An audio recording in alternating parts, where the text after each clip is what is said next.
మావా భోగి మంటలు ఎందుకు వేస్తారు మావా? చలి కాచుకునేదానికి. పొయ్యి దగ్గరకు చలి కంచుకోవచ్చు, సపరేట్ గా భోగి మంటలే ఎందుకు వేస్తారో ఏం తెలియకుంటూ వచ్చేస్తారు.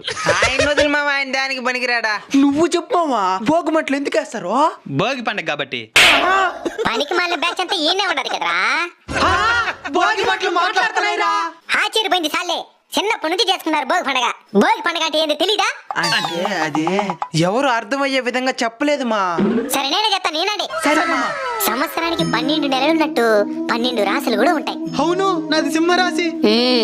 సూర్య భగవానుడు ఒక్కో రాశిలో ఒక్కో నెల చొప్పున 6 నెలలు 6 రకాల రాశులలో, ఇంకో 6 నెలలు ఇంకో 6 రాశులలో ఉంటాడు.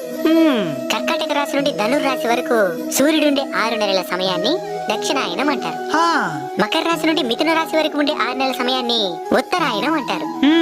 భోగి అనేది దక్షిణాయనంలో చివరి రోజు అన్నమాట. అప్పుడు రేపు ఏ ఆయనం ప్రారంభమవుతుంది? ఉత్తరాయణం.